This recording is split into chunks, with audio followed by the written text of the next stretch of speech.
banyak orang nih bertanya-tanya ini sumbernya ada di mana? Apa benar nih Indonesia tuh sebenarnya dijajah tuh selama 350 tahun sebelumnya? Iya, ini pelajaran kelas D. Jadi kita Dan itu masuk di kurikulum ya? Oh iya, jadi kan ada di buku-buku ya bahwa kita dijajah Belanda lagi disebutkan dijajah Belanda 350 tahun. Saya coba Belanda marah-marah. runut angka ya.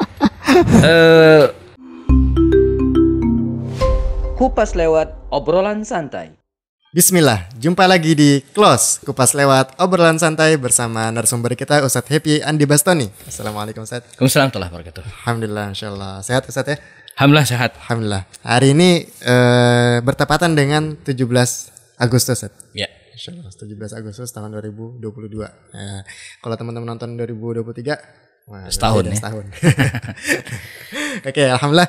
Nah, momen kemerdekaan ya, Ustaz. Banyak yang 17-an ya, sukacita ya. Di mana-mana nuansanya merah putih. Ya. Ya. Nah, tentang kemerdekaan, Ustaz.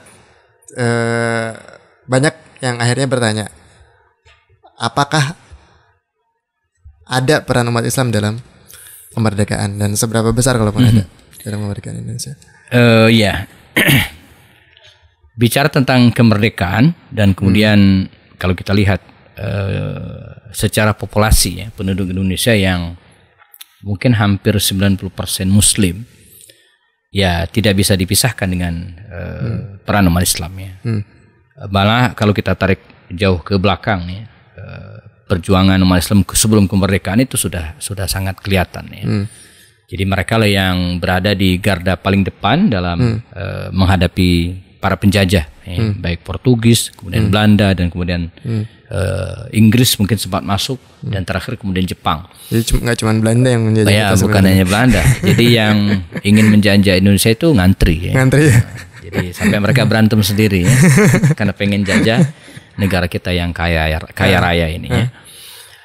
Nah, di manakah peran umat Islam sangat-sangat jelas dalam misalnya dalam konteks pengusiran penjajah dulu. Ya, nama-nama seperti Tuanku Imam Bonjol, Pangeran Diponegoro, Sultan Hasanuddin, Sultan Badaruddin di Palembang, pahlawan-pahlawan dari Aceh dan seterusnya, itu semua didominasi oleh umat Islam dan perjuangan mereka tentu saja untuk membela tanah air ya. Lalu kita masuk ke proses kemerdekaan juga demikian, mulai dari yang menulis lirik-lirik syair himne Mars Kemerdekaan 17 Agustus. Nah, itu tokoh yang sangat luar biasa ya, Muslim gitu ya. H. Mutahar yang seorang Habib gitu ya. Habib ya beliau ya? Ya. Kemudian yang mengusulkan warna bendera merah putih gitu kan, itu juga seorang Habib kelahiran Yaman yang masih ada darah Fatimah radhiyallahu anha, juga Muslim ya. Lalu kemudian Habib Idrus itu. Ya, Habib Idrus Al-Jufri ya, yang masih kakek dari mantan atau Menteri Sosial Dr. Salim Segaf Al-Jufri, pendiri Al-Khairat. Lalu kemudian Indonesia sendiri merdeka di bulan Ramadan, tanggal 9 bulan Ramadan, pilihan di hari Jumat Ramadan. Saya kira kalau bukan Muslim yang menggagas, nggak akan ketemu hari-hari yang penuh dengan keberkahan itu ya. Lanjut ke proses mempertahankan kemerdekaan Indonesia ya. Ada para pejuang Bung Tomo, lalu kemudian Jenderal Sudirman ya. Kemudian mulai menggagas dan mendirikan republik ini, kita ketemu dengan Muhammad Natsir, dengan Kiai Haji Hashim Asy'arinya, lalu kemudian tokoh-tokoh lain, baik organisasi Muhammadiyah dan seterusnya. Ini adalah orang-orang yang tidak mungkin dicoret dari sejarah perjuangan kemerdekaan Indonesia. Luar biasa ya.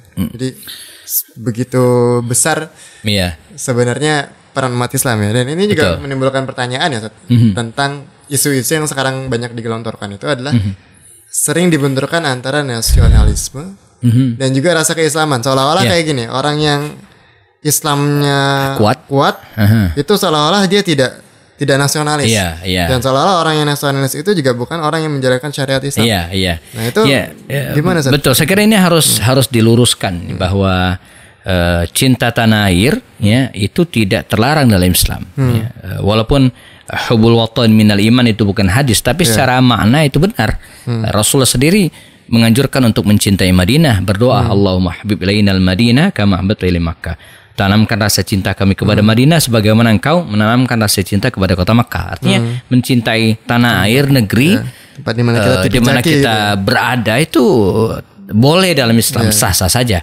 Dan itu tidak otomatis mencederai kecintaan kita terhadap Islam. Artinya kita bisa tetap menjadi muslim yang taat, muslim yang soleh, dan pada saat yang sama kita bisa menjadi Indonesian, penduduk Indonesia yang taat. Karenanya dalam posisi kita sebagai muslim di Indonesia bisa dipadukan. Jadi jangan dibenturkan seperti tadi. Ada orang yang semakin taat keislamannya gitu kan, lalu kemudian dianggap tidak nasionalis. Sebaliknya orang yang nasionalis dianggap tidak bagus keislamannya. Enggak. Kita bisa menjadi seorang muslim yang taat dan seorang nasionalisme seorang yang memiliki ghirah, semangat nasionalisme yang tinggi.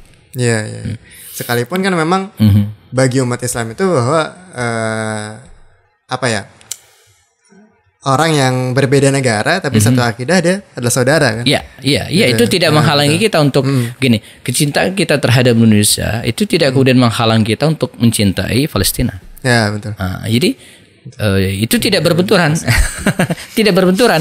Sebaliknya, ketika kita cintai Palestina lalu kemudian ini anti NKRI gitu kan? Enggak, tetap. Jadi kayak gini nih. Saya seorang ayah mencintai anaknya yang pertama, tapi bisa mencintai yang kedua dan seterusnya gitu kan. Ini jangan dianalogikan ke istri ya. Baru mana kayak gitu. Itu panjang urusannya ya. Iya. Artinya boleh maka ada pelajaran tersendiri itu kan, tingkatan-tingkatan ukhuwah itu kan ada sebenarnya ukhuwah Islamiyah. Yang ini lintas batas gitu ya. Jadi dimanapun kita berada, dengan siapapun dia Muslim, maka dia adalah saudara kita. Ini sebenarnya saudara sesama Muslim, ukhuwah. Yang kedua disebut dengan ukhuwah wataniyah, yang sesama satu negara, walaupun mungkin beda iman, tapi kita tetap bersaudara dalam satu negara. Jadi kita sepakat untuk hal-hal yang kita lakukan, untuk hal-hal yang bisa kita sepakati, gitu kan. Tapi untuk hal-hal yang kita berbeda, kita saling toleransi. Nah, ini ukhuwah wataniyah disebutnya. Dan yang ketiga, dan ini lebih kuat lagi, kita berada di sebuah wilayah, satu negara dan Muslim.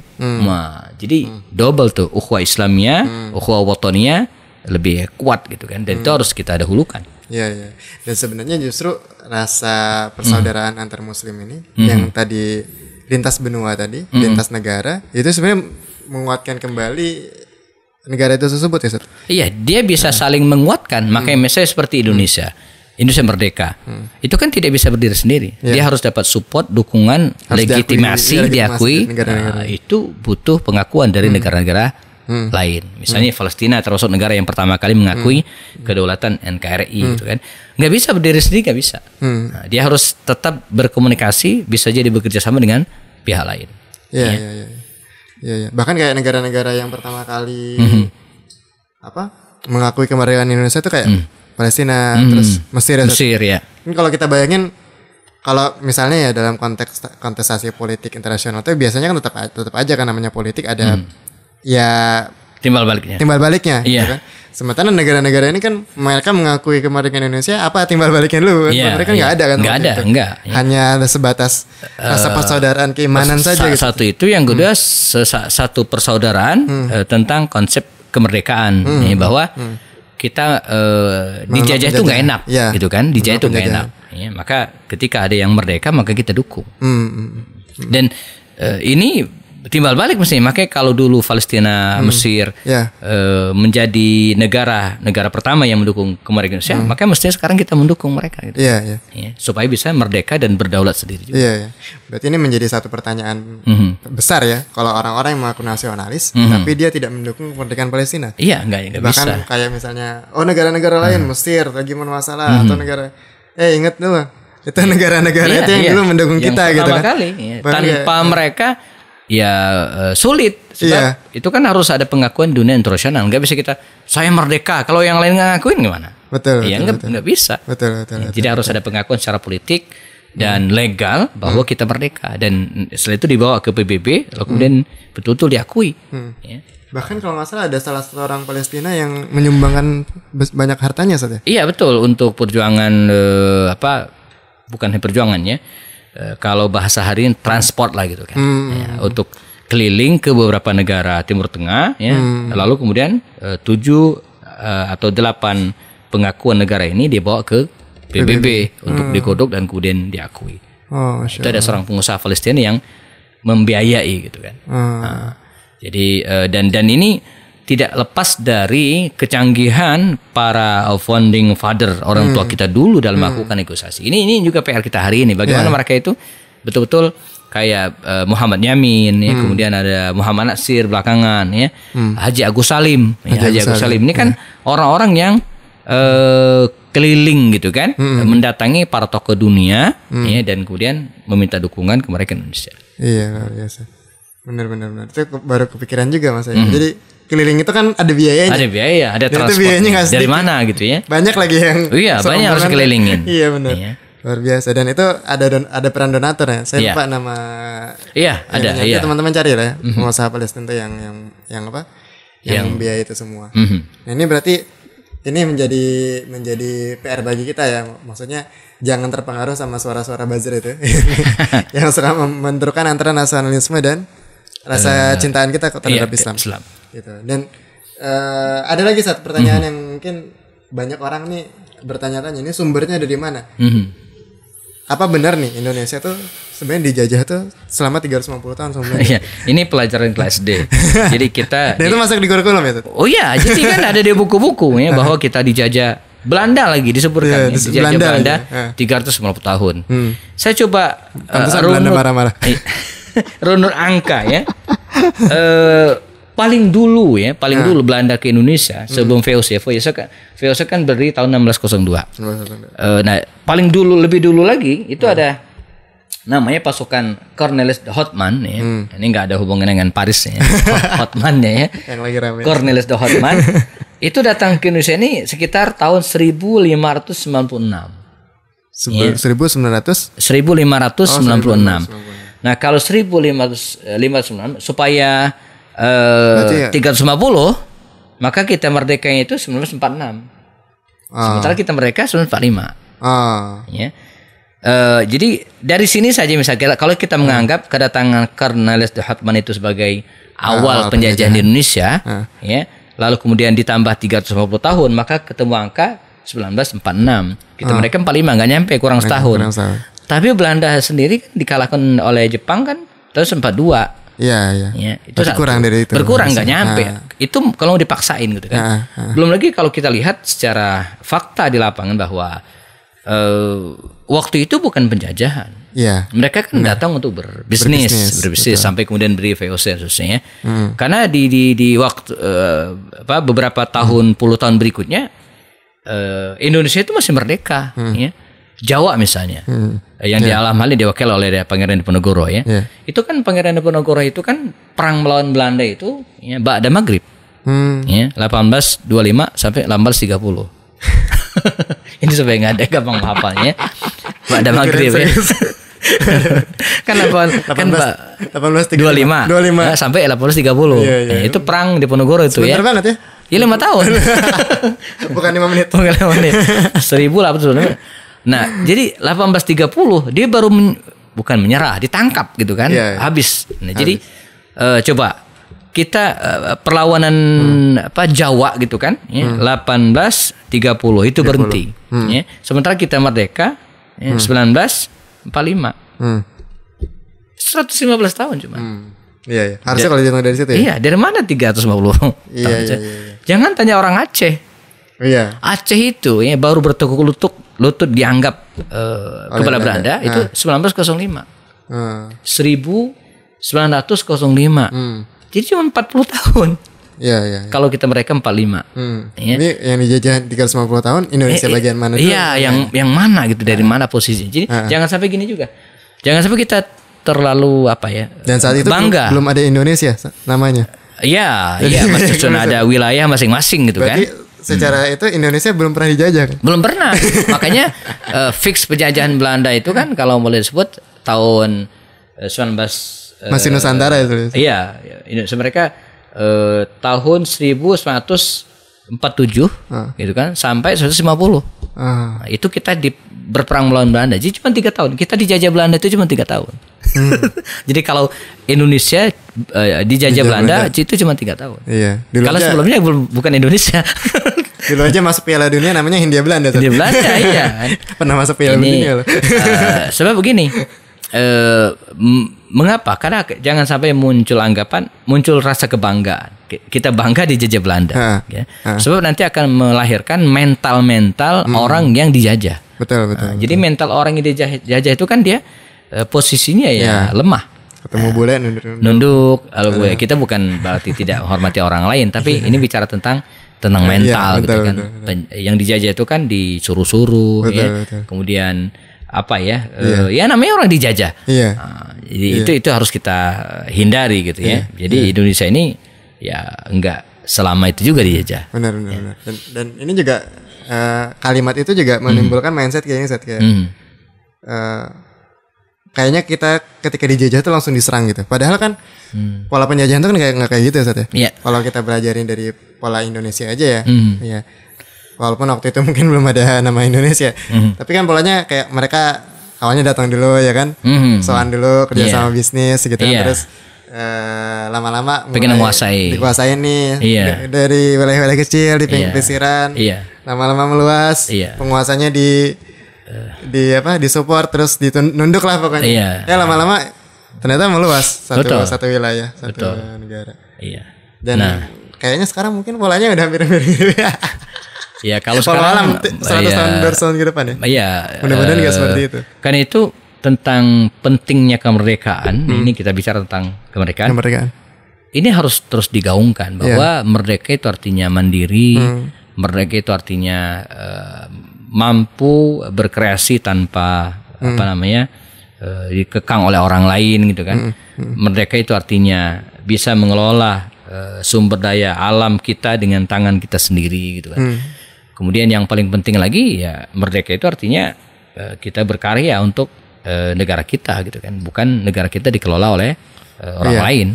Misal punya tolnya taunya restorannya kemana gitu. Iya, jadi dipertanyakan kemerdekaannya kalau gitu. Iya, jadi nggak merdeka jadinya gitu kan. Jadi sekedar untuk menentukan masa depan kita ditentukan oleh negara lain, wah itu kan tidak merdeka namanya. Iya.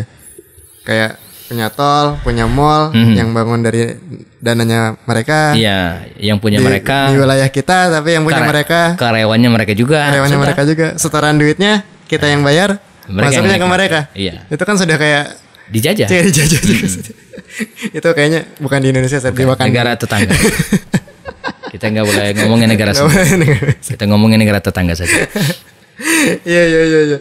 Jadi menarik ya. Jadi emang angka-angka itu siapa sih yang ngasih itu?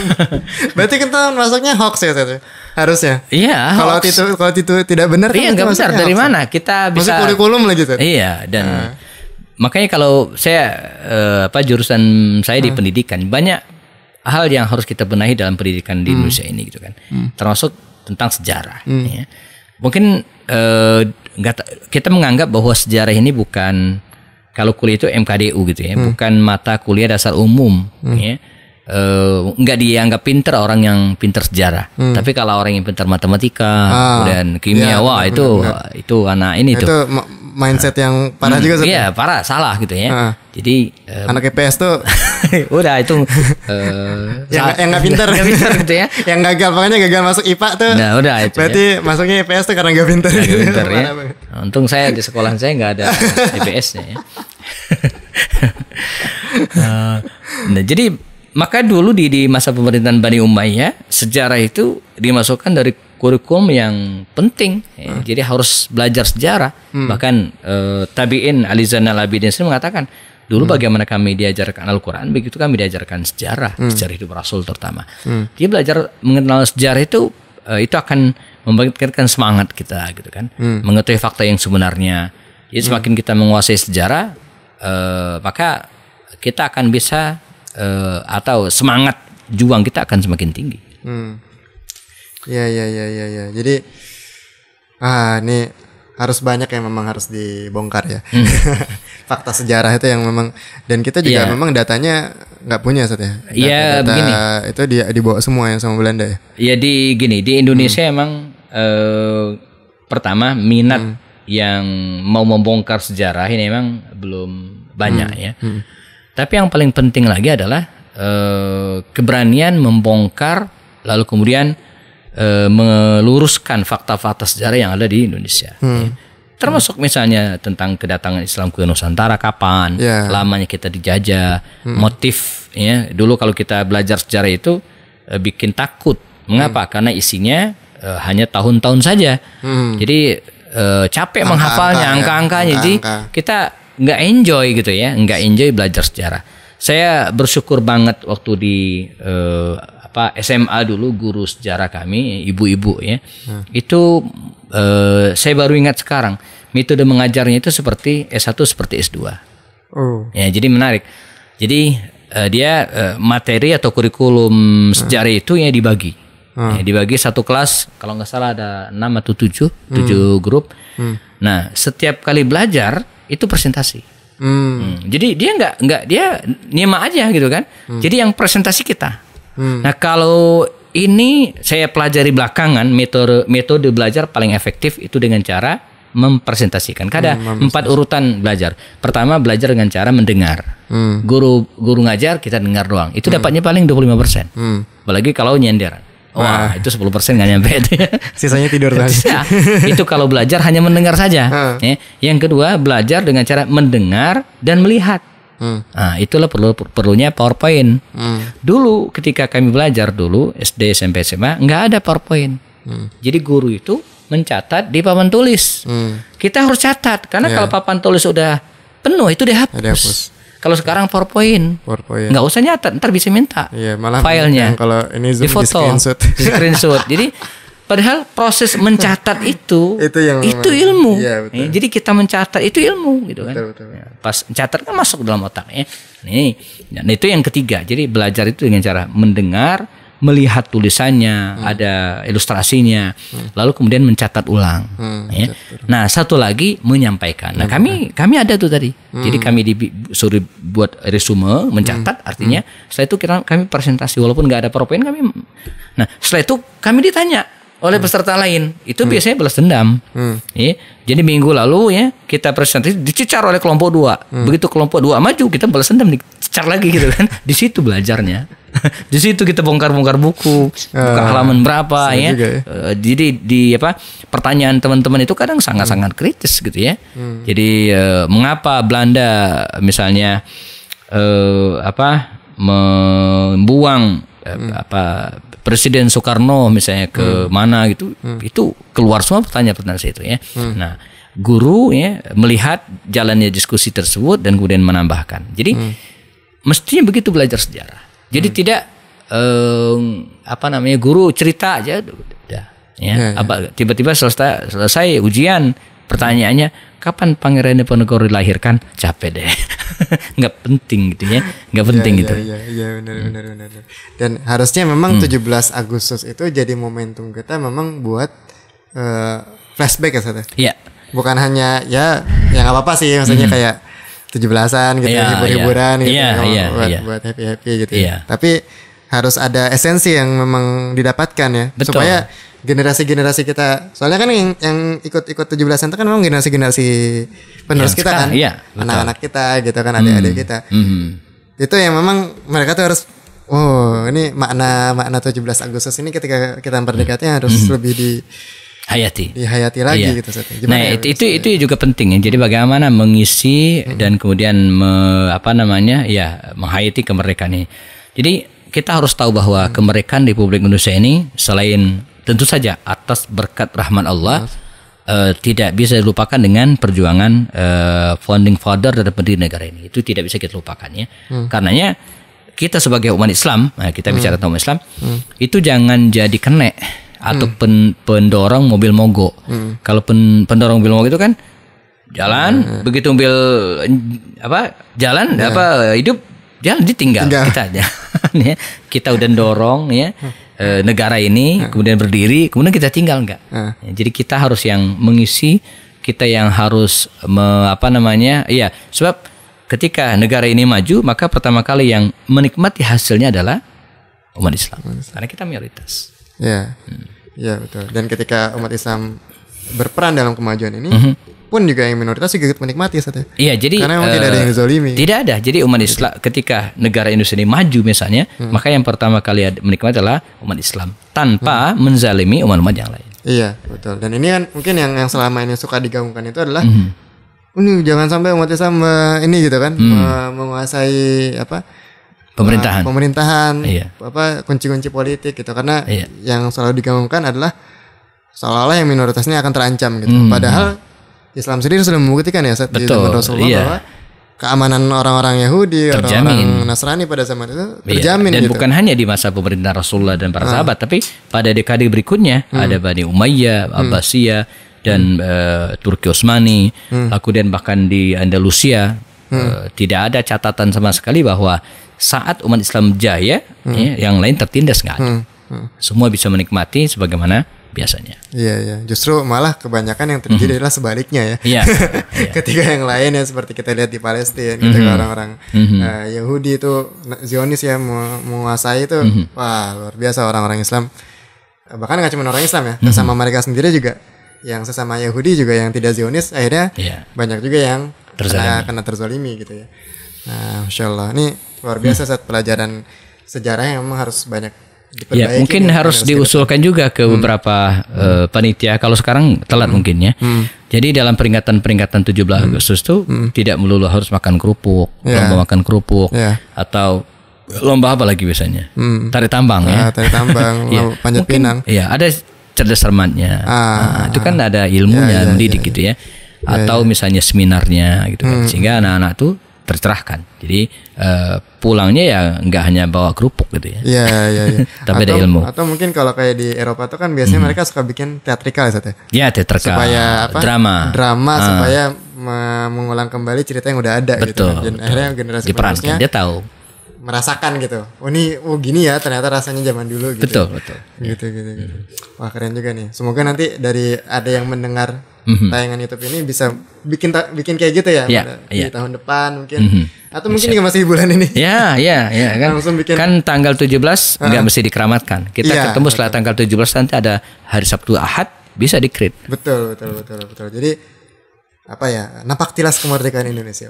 Saya kebayang misalnya belum ada kali yang bikin misalnya cerdas cermat atau lomba atau apalah, isinya tentang yang berkaitan dengan kemerdekaan ini. Sehingga dia ada ilmunya, semangat. Benar. Atau mungkin ada kreator YouTube yang memang suka bikin teatrikal drama di konten YouTube-nya, bisa aja bikin kayak gitu. Jangkauannya lebih mantap. Keren. Oke, Sat, makasih banyak, Sat. Siap. Telah mencerahkan kita. Masya Allah. Semoga semangat kemerdekaan ini bisa kita terus jaga ya. Amin. Bahwa ketika kita cinta NKRI, bukan berarti kita meninggalkan Islam. Ketika kita cinta dengan Islam, bukan berarti kita juga anti NKRI. Dan dua hal itu tidak sepatutnya dibenturkan, dan sebenarnya dua hal itu bisa saling bergandengan. Oke, sampai jumpa di kelas berikutnya. Assalamualaikum warahmatullahi wabarakatuh. Assalamualaikum warahmatullahi wabarakatuh.